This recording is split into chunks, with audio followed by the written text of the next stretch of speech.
In this video tutorial, I'm going to show you how to sew a flat felt seam. This is a very common seam present in garments, including men's shirts and western wear, and then also denim jeans. For example, I brought a pair of jeans out so you can see this is what a flat felt seam looks like. It's identifiable by its two railroad tracts of seams that completely encase the raw edges of the garment. So I'm going to show you how to do one of these so you can make your very own jeans if you felt so inclined. So to start out with, I'm going to mark my seam lines. I'm going to mark a seam allowance of 5/8 of an inch. If you're working off a pattern that already has built-in seam allowance that's expecting you to do a flat felt seam, follow their guidance. But if you're just trying to practice, or if you're making a sample for my class, you're going to want to start with a 5/8 inch seam allowance, which we will use for our flat felling. And really quick, me versus this pen, huh? Okay, really quick, once I've got these marked, I'm going to do another little bonus marking thing to my fabric to help us determine some things. Normally, when we're sewing, we sew with our fabric right sides together, which typically looks like this. But the thing is with muslin, this kind of fabric, there is no right side and wrong side, so it can be hard to tell. So for the sake of this project, I'm going to write R on the right side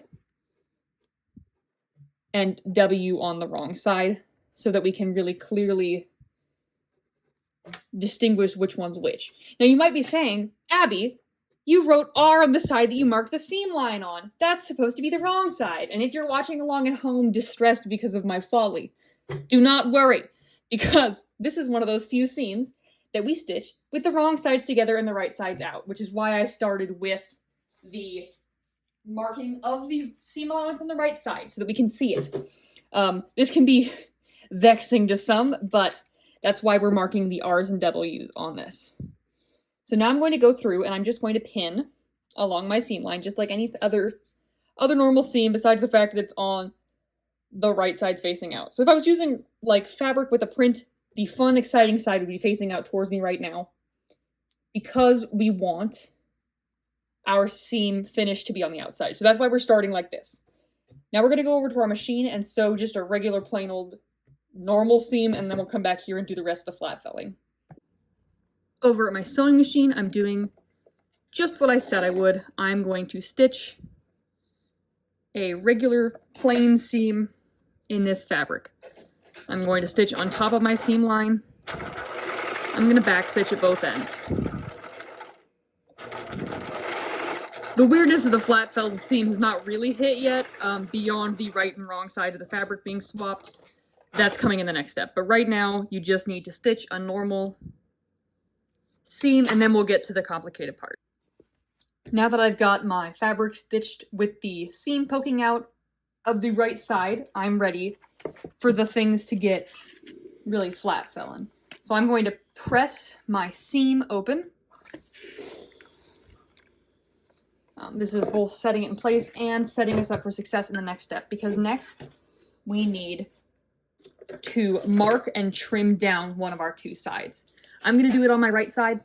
It does not matter beyond the fact that it would matter on a real garment, and in which case it should tell you. So we're going to trim this down to about half of what it currently is, which, given that our seam allowance is 5/8 of an inch right now, that means we want to trim one side down to be 5/16. So I'm going to mark that. I'm going to go 1, 2, 3, 4, 5/16. And I'm going to mark some little dashes so I know where to cut. Once you've done this enough times, you should be able to eyeball it and just say, okay, well, this is half of what I've got there. But for the sake of this video, I am marking it. And I would encourage you to do the same on your first couple of times doing the flat felt seam. So now that I've got this, what I'm going to do is I'm going to cut on that line that I just marked, that little dashed line, trimming off my seam allowance. I'm not cutting through this fabric on the back here, because then you'll have a big old cut in your garment. I'm just cutting off the excess seam allowance. And I want to trim this there a little more. Okay, now I've got a nice straight line. And what I'm going to do next is I'm going to bring my ironing board back out here, and I'm going to fold this up and over top of my short side. So I'm folding the long side of the seam allowance, this side, down like this, and then I'm wrapping it around this shorter side, and then I'm laying the whole thing flat. And you're going to want to iron that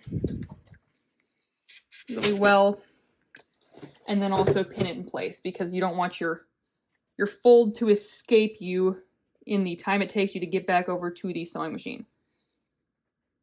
So I'm going to pin one there. I'm just pinning along the edge, the crisp folded edge of this flat felled seam. You might be starting to see where this is going, because we have got our first line of stitching there, and we need one more line of stitching for it to look like a pair of jeans. So now we're going to head back over to our sewing machine and finish the thing off.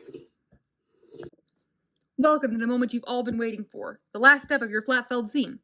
So now that we've got this nice fold all in here and encasing our seam allowance, all we need to do is edge stitch along this little fold that we made.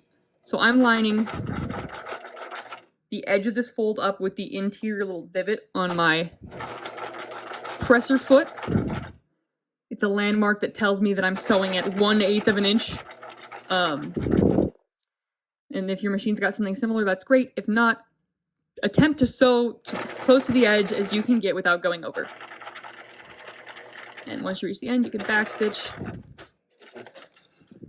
and cut off your threads. And oh my gosh, we've got a flat felled seam.